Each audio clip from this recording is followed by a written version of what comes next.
Undertale is a game all about subverting expectations. You know how these RPGs work, right? Kill the monsters, level up, kill stronger monsters. But this game takes all of that and turns it on its head, then continues to do so throughout. Undertale is a small little game made in 2015, almost entirely by some musician named Toby Fox. It's about a lot of different things, but ultimately passes all of that to you, and lets you decide what to make of it. Right out of the gate, the traditional tropes you're expecting are subverted. The friendly guide at the start, Flowey the Flower, is actually taking advantage of you. The actual starting guide, Toriel, completes the starting puzzles for you, proving to be the embodiment of a literally hand-holding tutorial. She also tells you that you don't need to fight anything, but talk out your concerns about being assaulted with deadly force. Undertale, just with this opening section, teaches the player to view and analyze it as a game, not just to insert themselves fully into the shoes of their avatar. Now, you can choose whether to listen to the weirdly protective goat mom and strike up friendly conversation with unfriendly foes, or do what you've been taught to do by other games and kill to get stronger. Choices like this are what make Undertale so special. Your actions in the game affect how it plays out. The gameplay can become less difficult if you kill to level up a little, or a lot harder if you go out of your way to kill everyone. Sometimes, choosing to talk really will be easier. And sometimes you might kill simply because it's quicker than figuring out what exactly you need to do to settle things peacefully. On top of that, the story also changes. Characters reference things you've done, people you've killed or befriended.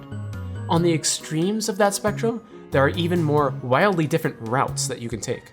After doing a neutral one, you can go to the trouble of befriending everyone as a pacifist and unlock more content and another happier ending.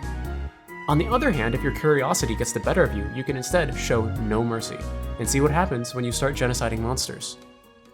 C.T. Nguyen, author of Games, Agency as Art, explains the concept of types of harmonies players experience when playing games. The harmonies of capacity and solution are present in abundance in Undertale as well, but the harmony of action shines in particular here. Harmony of action describes how decision-making and action generation were just right to generate that fitting solution. Throughout the game, the player is treated to harmony of solution and capacity in a typical game sense by solving literal and figurative puzzles and by battling, and receives a particularly notable helping of harmony of action due to the plethora of slightly branching paths designed to respond to choices of varying sizes. However, reaching the climax of the game in either a true pacifist route or genocide run extends past the boundaries of the screen, as does going back and trying something different during a run. Your decisions matter, and the game reminds you of that, in terms of in-game strength and in terms of morality. On top of that, Undertale is meta. Well, what does that mean? Basically, some works of media directly acknowledge or even address the audience, or things like game mechanics. The game, movie, play, show, book, etc. will break the metaphorical fourth wall and escape the previously established confines.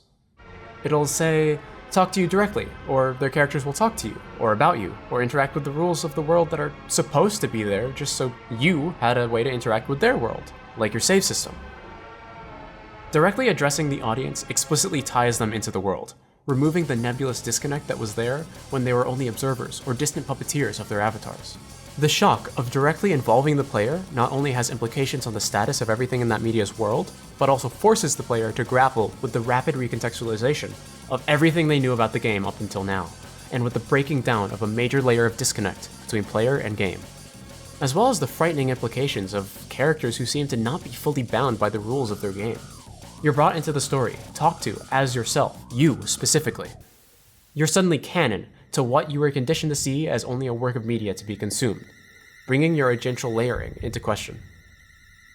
Games that use meta elements in this way break through the agential layering, distancing the player from the consequences of their actions and directly target the player, not just their in-game representation. Movies that break the fourth wall shatter the audience's status as observers, looking into, no, through, the camera, at you, to really drive something home.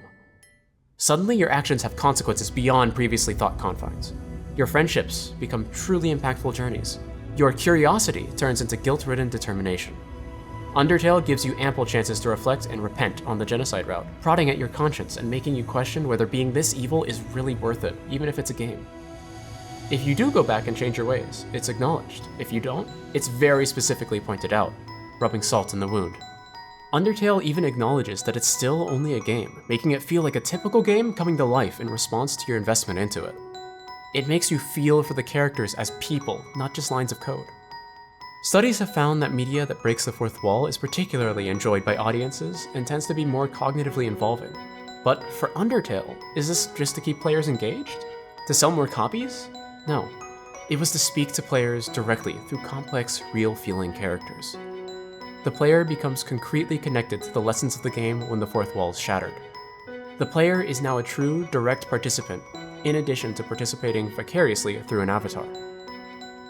This allows the experience to be more memorable and solidifies the takeaways presented by the game as real, whatever that means. When you're canonized as part of the game, the characters can speak to you directly, the story applies to you directly, and, as you find out once you close down the game, it applies beyond just the context of the game. You are real. The game is not real. You are part of the game. You're in its world. You do not merely observe or control from afar, but participate, up close and personal. The game gives you messages. These gifts, they are now part of you. They are now real.